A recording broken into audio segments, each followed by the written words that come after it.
What's up, Raiders? TristenWulf here, and I'm here to help you because choices are hard. And when you start this game, you're faced with some choices. And speaking of starting this game, it's a perfect time to start if you use that link in the description of the video, because if you use that link, you don't have to choose this. You get to start out with the legendary hero Eleneril and the epic hero Rector Drath. Rector Drath is a powerful healer, and Eleneril is a great debuff bossing hero. Really good start, and you get them for free. You get Eleneril day one as soon as you complete the tutorial, and you get Rector Drath at rank 15, which you should knock out in about an hour or so of gameplay. So definitely scan that QR code, use one of the links in the description of this video, and get started with your best foot forward with some free heroes. In addition to that, we get to the topic of today's video. You will get to start out with a free promo code unit. Now, you've got to use this promo code before you hit rank 15 and within the first 24 hours, I believe, of creating your account. You want to get this done day one, and it's a tough choice because there's a lot of options. I've narrowed it down to, I think, the 5 best options.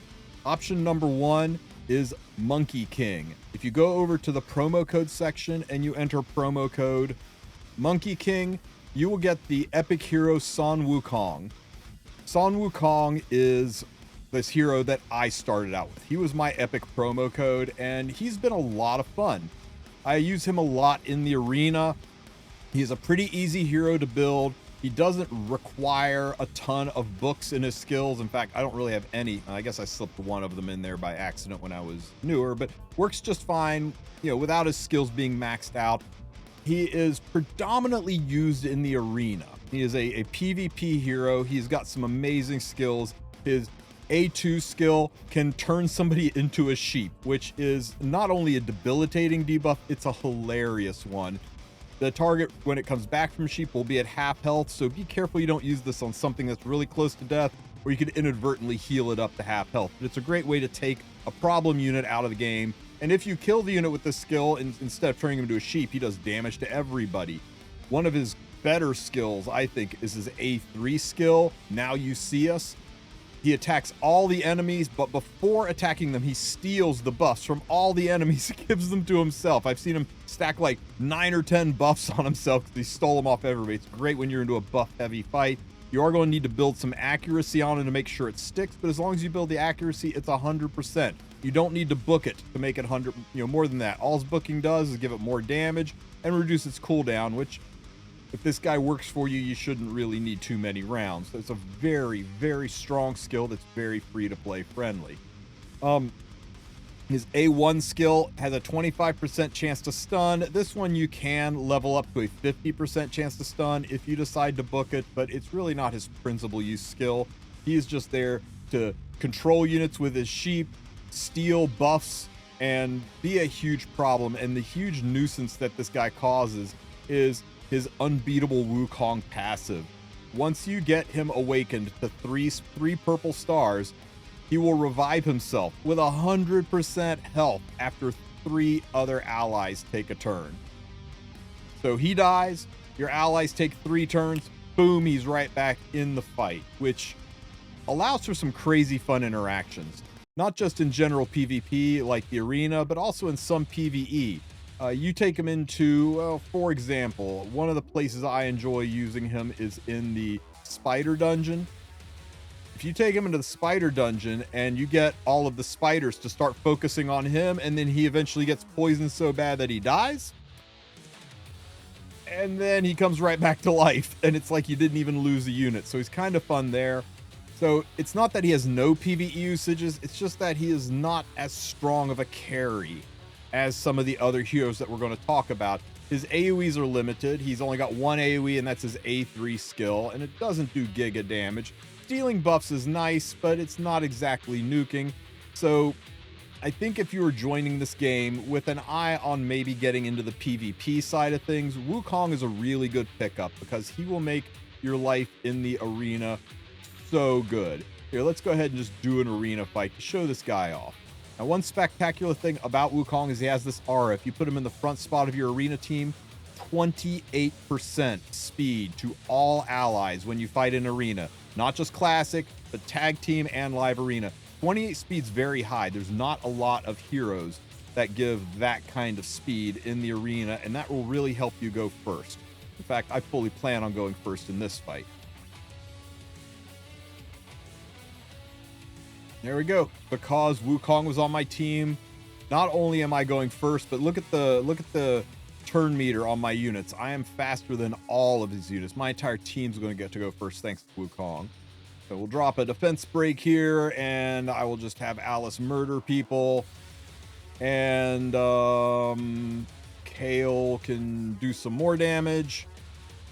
I'm a little bit worried about Geomancer over here, so I'm just using my S2 skill. I don't really need to strip anything, and buff block's already on most units, so I'm gonna use my A2 skill, hit Geomancer, and he's a sheep, and he does like no damage, and he comes back and look at his health, 50% health, so it's a really clean way to chonk down really tanky units if you can stick that. Now, oh no, my poor Wukong's dead. Whatever will I do?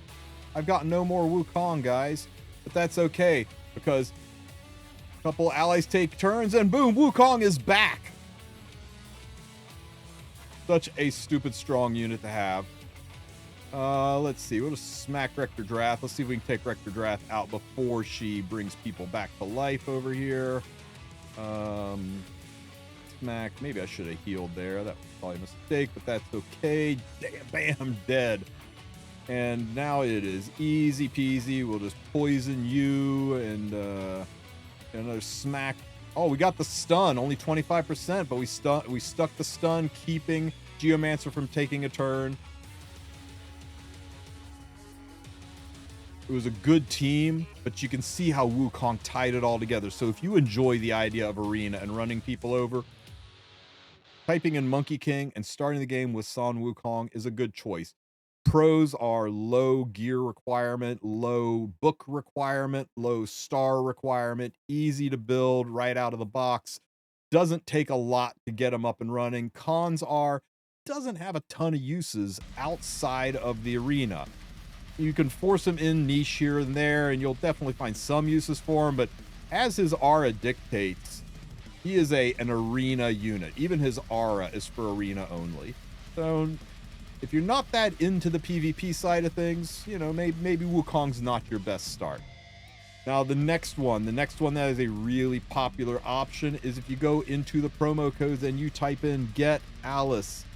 Now, Alice, many of us got for free through the daily login event in March, but once that ran out, they went ahead and just made her a promo code so you can still get Alice.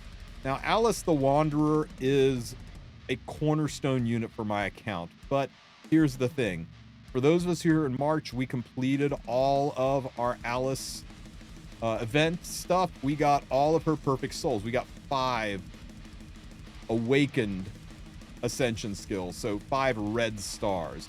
And these are nothing to sneeze at. These souls kick her up significantly in the power level.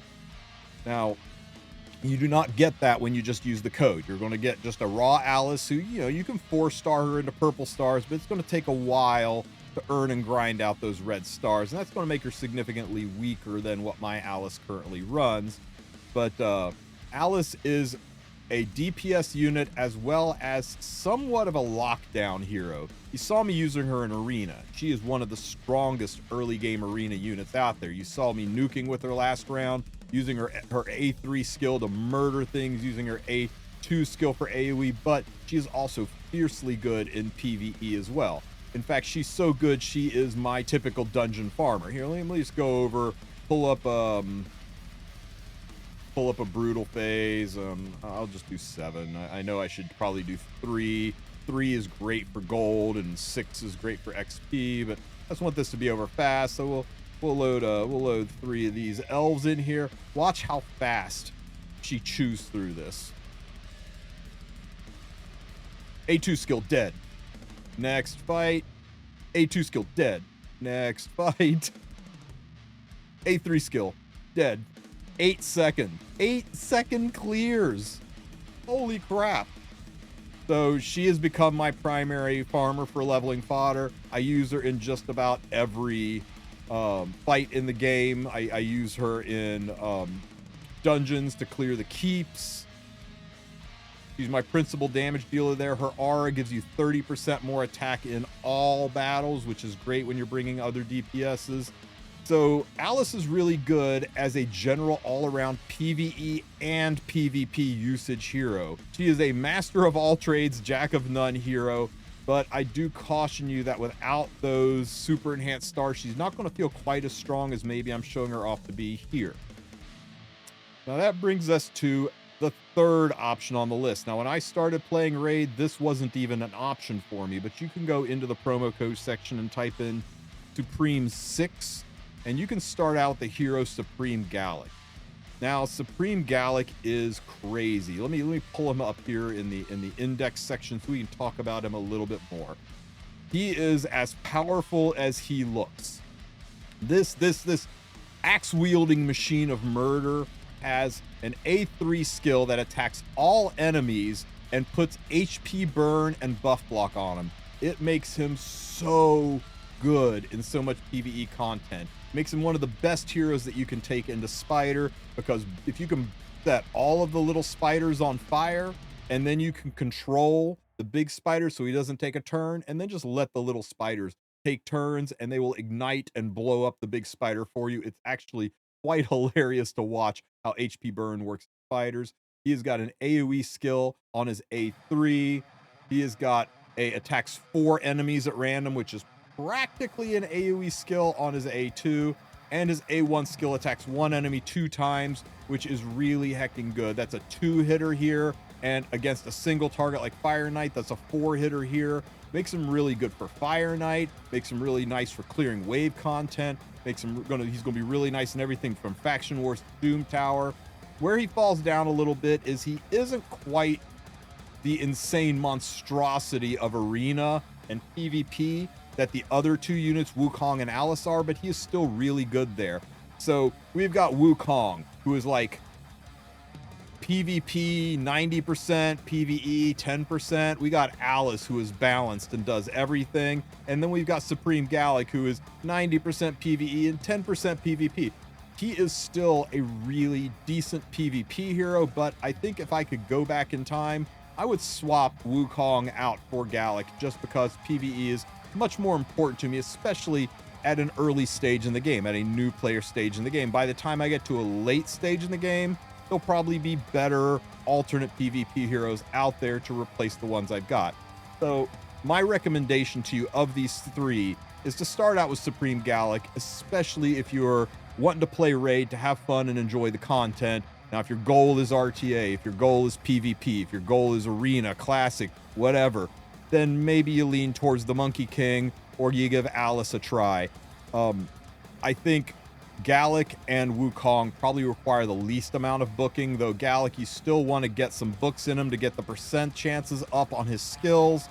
Alice, you need the bookings to get her damage. Wukong, you don't really need to book much at all. So he's a little bit harder to build than Wukong, but he's going to be much more diverse in his usage. Now, there's 2 other possible heroes that you can get from the promo code, and you've got to make the decision on whether or not you want these, just based on their looks and what you think they can bring to the team. If you want to make an alternate account and try them out, go for it, but I kind of recommend against them, but I'd be remiss if I didn't discuss them.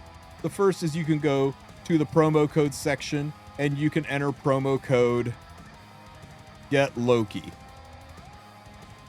You enter Get Loki, and you will get the hero Loki the Deceiver. You into Norse gods? Because that's him, guys. Yeah, of all places, he is a barbarian. There he is, Loki the Deceiver, a support knight champion. Now kind of like Sun Wukong, Loki is primarily an arena unit, though he behaves a little bit differently. Whereas Sun Wukong steals and blocks and mitigates, Loki is all about protecting and keeping the team alive. He places Perfect Veil on himself, activating a misstep skill. He has a 15% chance to evade your skills. Kind of a pain in the butt with this guy. If he's got Perfect Veil up, 30% chance to evade, and when he is on the opposite team, this feels more like 90%. His A3 skill has a 75% chance of stealing buffs from the enemy, up to 100, very much like Wukong, but he does it from a single target instead of from all enemies like Wukong does. but he gives an attack buff to the entire team, which Wukong doesn't. So he'll charge up your team, whereas Wukong's a little bit more selfish.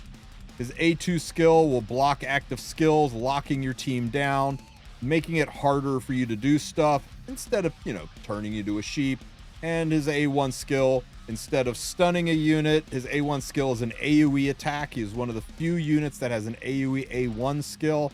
And if he's under Perfect Veil, it's got a 50% chance to increase your debuff durations. So, a little bit of a nasty unit, but I'm telling you, I just don't think he holds a candle to the other three. If you guys are playing Loki and you think I am dead wrong about this guy, let me know in the comment section, but pound for pound, I think maybe you just don't go for Loki unless you just absolutely love the guy, love the lore, and you want to have a Norse god on your team. The third and final promo code I'm going to talk about, now there are several others, but I don't think the others are worth mentioning at this time. The final promo code I'm going to mention to you guys is you enter mid-game top. And mid-game top. And with mid-game top, you will get Sigmund the Highshield. Now, Sigmund is a banner lord, if I'm not mistaken. There he is. Sigmund is a defensive knight. I mean, look at the size of this heckin' shield.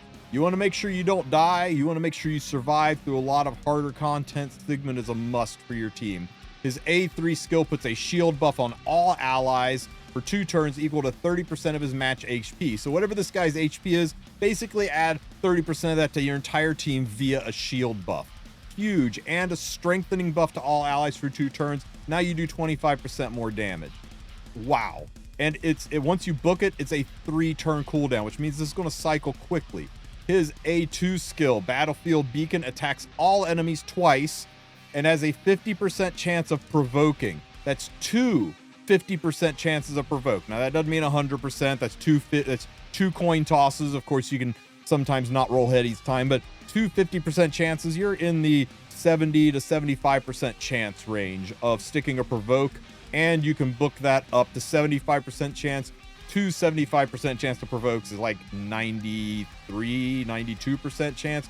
It's going to be a consistent provoke on all enemies, directing all damage into him, and he is your highest HP unit, allowing the rest of your team to murder them while he just sits there and tanks. He also has a 75% chance of placing a 50% attack down. So not only are they attacking him, but they're attacking him with a significantly reduced attack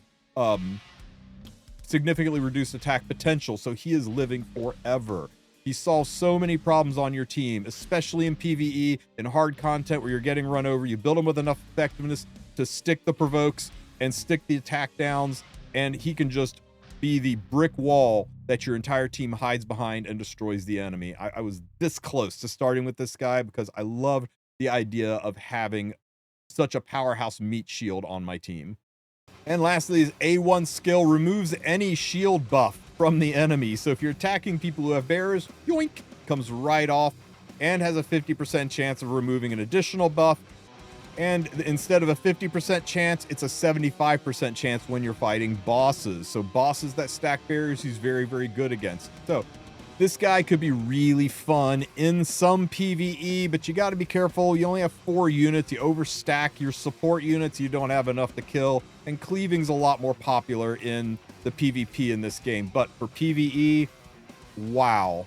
I think this guy would make the impossible possible. I think any fight where you're like, I just can't stay alive. I'm doing the damage, but I'm dying too quickly. Sigmund would fix that. So I might even start a new account and start out with Sigmund just to see how he stacks up. It's kind of hard to not go for a crazy damage dealer or the powerful control of units like Loki and like Sun Wukong, but I love the idea of a super strong meat shield. Let me know what you guys think. Am I overhyping Mr. Sigmund here, or do you agree with me that he might make a lot of content that's otherwise inaccessible possible for newer players? So who do you pick? Who do you pick, right? If you want me to just tell you who to pick, you pick Galek. He's going to be usable in the most places. He is going to clear wave content like nobody's business. He's going to make things a lot easier. but a lot also depends on your starter hero. If you're going to start out with, say, Ilhane, and you've got wave content taken care of, and you need somebody who's going to be good in PvP, then maybe you go for Wukong. If you have got somebody that is, good nuking skills, is good at dropping dots and poisons, and you just need to keep his fragile ass alive, you start with Kale and you run Sigmund to keep him alive. If you like Norse gods and you don't care about anything else, then you run Loki. And if you think Alice is waifu as hell, like I did, then you start with Alice. It's there are no wrong decisions. All of these heroes are good in their niche. You've just got to figure out which niche is attractive to you and where you want to start in this game. I hope this little bit of a primer has helped some of you guys out in choosing who your starter hero is going to be. Drop me a comment in the comments section and let me know who your starter hero was, and if you have any regrets, if you wish you could change it out from one of these other ones. Don't forget to like and subscribe, and you guys have a great rest of your day. Take care, everybody.